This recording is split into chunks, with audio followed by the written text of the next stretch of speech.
There's a story in one of my history books about a man named Bazarg ibn Sharia. He was a captain of a sailing vessel, a trader, a storyteller, an adventurer, and a writer. He wrote a book called The Wonders of India. Although he lived a long time ago, he reminds me a lot of my cousin George, who is a captain of a sailing vessel, a storyteller, and an adventurer. George hasn't written a book, but there's easily enough material to write a book about his experiences at sea. What I've attempted to do in this video is to tell the story of George's solo voyage from Bermuda to the Caribbean, some of the challenges he faced along the way, and how, with some minor adjustments, he could have made his family feel a little more at ease. George was preparing for a solo voyage of more than 1,200 miles from Bermuda to St Vincent to reunite with his wife Brenda and son. George had crossed the Atlantic Ocean 26 times, including 2 solos, so he had a great deal of experience under his belt. His 26-foot yacht, Endurance II, had been outfitted with plenty of food and water, and Akil and friends helped him with some last-minute details.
After all was done, George, Akil, and Akil's son Kai sat and chatted for a while. George said farewell to family and friends, and then literally sailed off into the sunset. Get you around the corner, at least facing southwest. You cold, Brenda? Wait,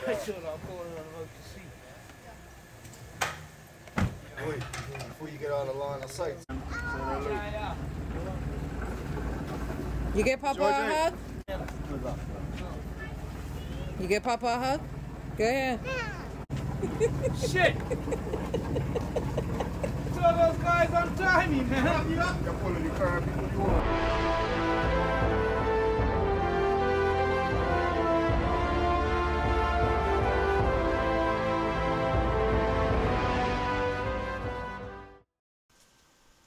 As beautiful as this departure was, George experienced engine problems at the mouth of the harbor and had to return to the marina.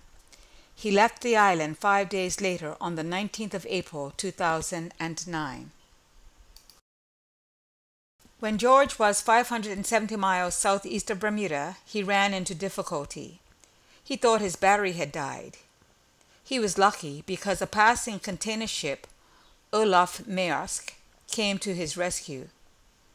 The container ship was on its way to Panama from Africa, and the captain offered to take George on board.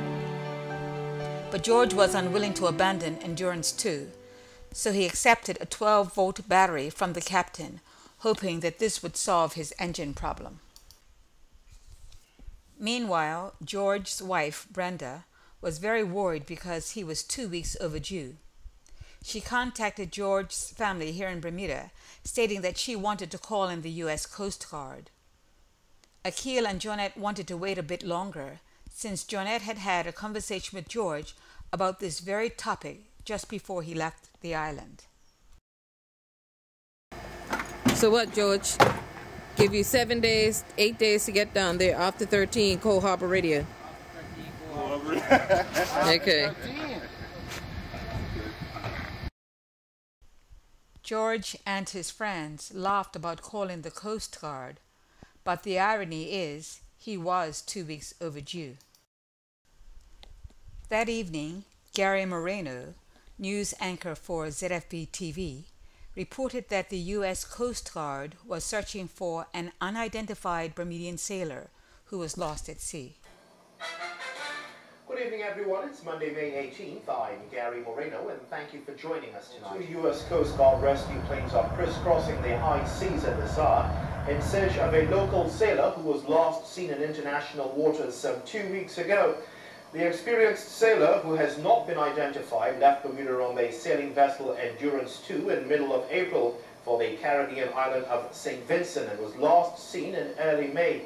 Now, Dennis Rowe of the Bermuda Maritime Operations telling us it is believed the Endurance 2 has experienced some sort of mechanical failure.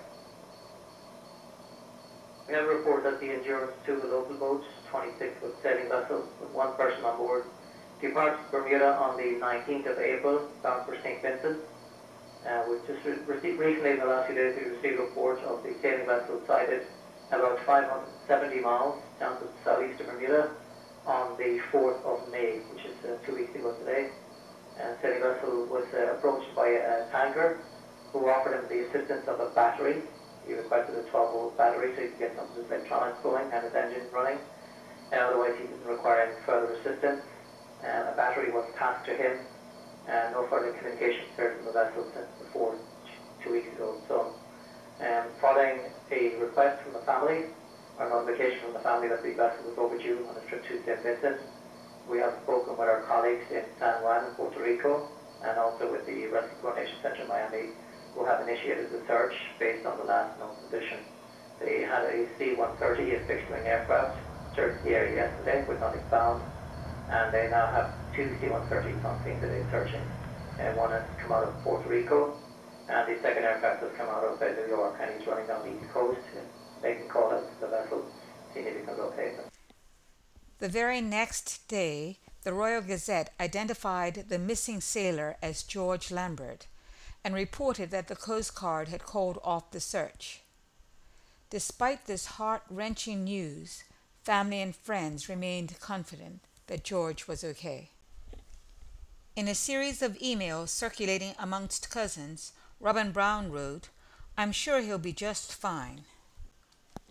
An unidentified cousin who was interviewed by the Royal Gazette had quite a bit to say. "I don't have any concerns about George, because that's just George. He's a character. It's hard to say whether he's missing. He might just be elusive and not wanting to be found. He knows what he's doing. He might just be on a beach somewhere sipping a pina colada." In the same newspaper article, Ralph Richardson, Commodore of the Royal Bermuda Yacht Club, had worked with George and had this to say: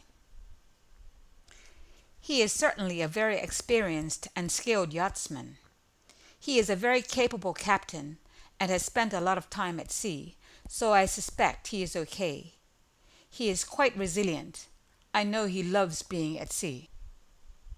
Fisherman Andrew Card from Scour had this to say: You know Ricky Richards? Yeah. Right. Well, Yeah. I haven't mentioned to Ricky about George because I heard about George going missing. And Ricky basically told me, he says, "Don't worry about George. He's somewhere." Yeah.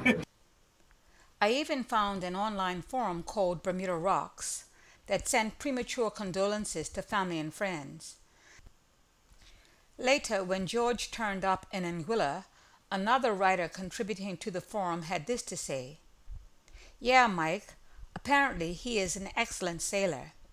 I didn't have him written off as yet, as lots of people close to him were saying that he's conquered the high seas a few times, although from what I hear, his vessel was borderline a piece of crap."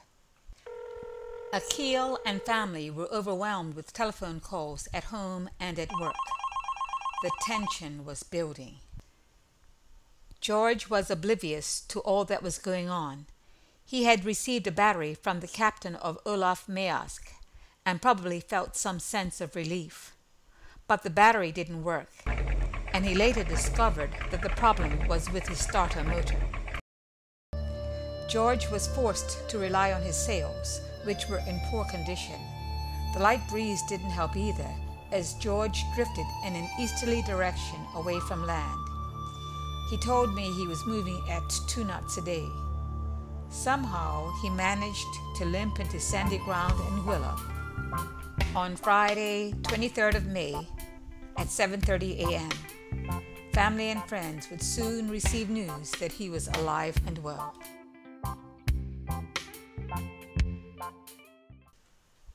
Okay, we all know that George is George, but what might he have done differently if not for any other reason than for the peace of mind of his family and friends?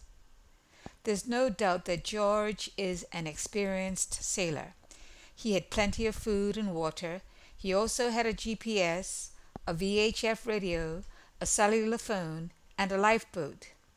But he was missing some vital equipment.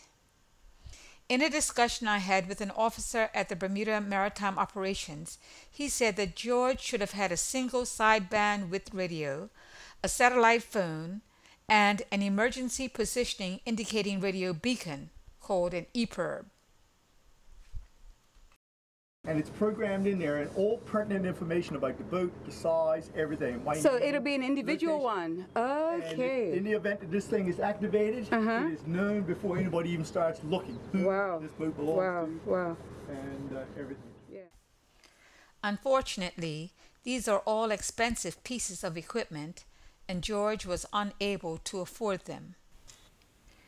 Fortunately, George is safe for now. But the question remains, will he purchase the equipment necessary for his next journey across the Atlantic, or will he continue to take risk? We don't know.